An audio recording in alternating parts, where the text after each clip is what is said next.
Hey everybody, happy Tuesday, and welcome back to the Brooks Legacy. We are here with Xialla and go, you know, basically picking up where we last left off. Yay. Anyway, let's get into it. Xialla wasn't allowed to go to school for the rest of the week. She was sick. So very sick and delirious, pretty much. Dad wouldn't let her go to the hospital, and he wouldn't tell her why. So she refused to talk to them. She wouldn't talk to Mom, and it took her even a few days to talk to Oscar. Zai just wants to be alone. Alone in her room, locked away behind the weird thick door and machines and plants, like she's some sort of freaking pariah. Zai guesses that fits. No one likes her anyway. Being sick meant more time to play video games. But she was so itchy and felt so uncomfortable in her skin. She just wanted to tear it off. Ugh. Why couldn't she get any medicine? Chores, chores, and chores. Throwing up, cleaning the toilet, studying. Ugh. She hates it here. Only Red understands her. Red and Whiskers are the only ones Zai lets in her room. But still, when Red's a stinky fox, Zai has to give him a bath. But that chore she doesn't mind so much. Wasn't Dad telling her? Back to school soon. Where people hate Xialla just as much as her parents, it seems. She just doesn't want to be here anymore. Zai wants a friend. But instead, she just has her brother Oscar and video games. But on a whim, she called Kaysen. He actually answered. He actually talked to her and told her about his life at college. His college experience sounds amazing. Dad probably won't even let Zai go to university if he won't let her go to a plumbing hospital. So what's the point of school? Xialla is so behind in school, but she has no motivation. What's even the point of scouts in school anyway if she is not allowed to go anywhere by herself? Everything is just stupid. But one afternoon, when Mom and Dad were out for a love day date, Oscar flicked Zai's nose, so she flicked his, and he dragged her, sorta, she was more than willing though, to the library for a change of scenery and to study. Xialla knows he's upset about that internship. He hasn't told her, but he thinks about it constantly, and Zai can hear his thoughts if she concentrates. It's something thrilling and cool. Xialla doesn't tell anyone about it, though, because Dad may never let her out again, even with supervision. The library was a fun trip. She got caught up on a lot of her late assignments and got to get on the swings and even talked with an alien conspiracy theorist. Wow. Hey, miss, have you seen a TV show by chance of aliens? Like a newscast? What? No, but that sounds amazing. What channel was it on? Do you know? No. Oh, dang.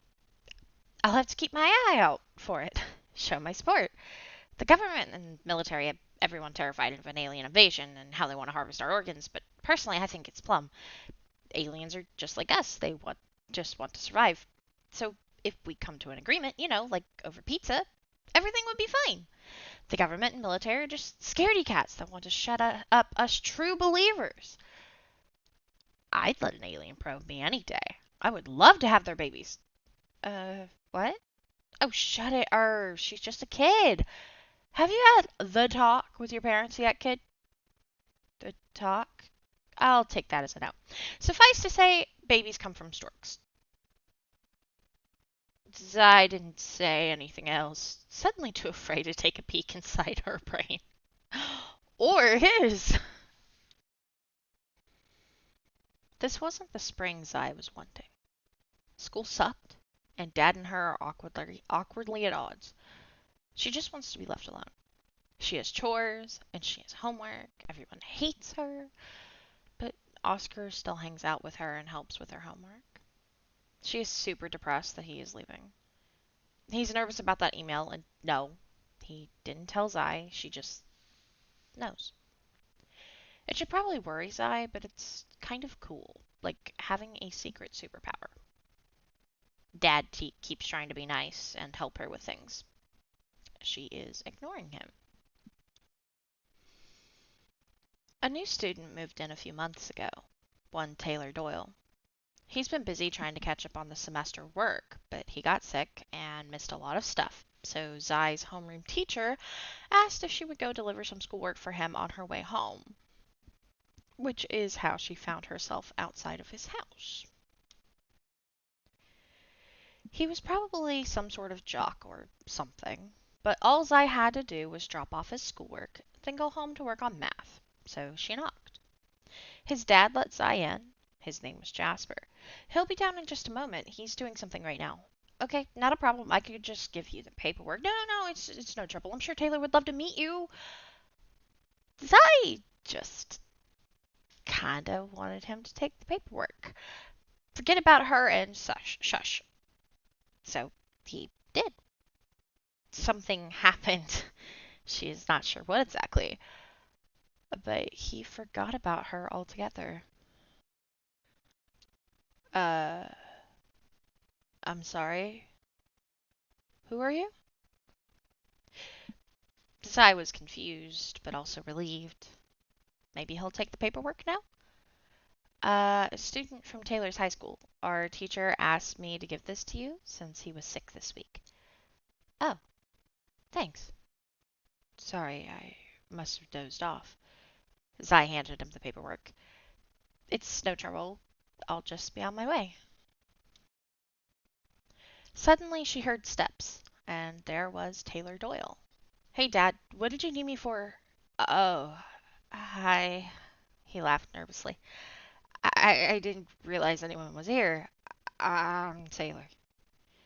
Xialla, your homeroom teacher asked me to drop this off. I'll just be on my way. Wait, is geometry your homeroom? Wait, Xialla Brooks, right? Yeah? He smiled and was, okay, really cute. I was wondering if you remember the homework from last Monday? I'm struggling on the last problem. If you have a minute, that is. I. Sure, I can take a look. What could it hurt? He didn't seem like a jock. And as it turned out, he was a nerd, just like Zai. She stayed for a while, and she may have just made a friend over Sims racing and geometry. Awesome! Also, breaking character here for a minute, fun little fact. This is the old house that Andy and Hope rented eons ago when they first moved to Strangerville. In case anybody was like, that looks familiar, or that doesn't look familiar at all. Yep, this is the same house. And I think that is a good little spot to end it. Yeah, it was a really rough sickness for Zai. She could have really used something, but yeah. She's not doing super good right now. Teenager mood swings and the reality of life, and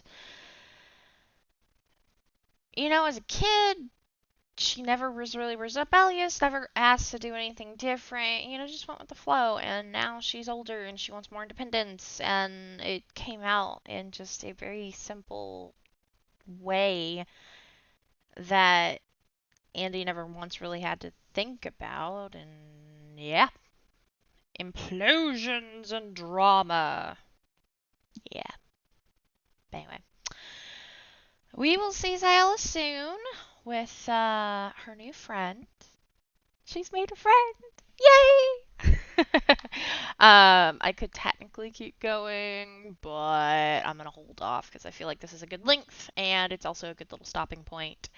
I am trying to kind of do all of these in tandem, and I'm having to skip quite a few posts to get to the next posts, and yeah. It's a nightmare over here, y'all. But we're getting through it. So yeah. Thank y'all so very much for watching. I appreciate anyone who tunes into these and watches them, listens. I hope y'all enjoy them and the story as much as I do. Or get, some enjoyment out of it at least. But I appreciate you guys. So yeah. I'm gonna go now and have a great rest of the week. Don't forget, where the waters flow, legacies grow. Bye.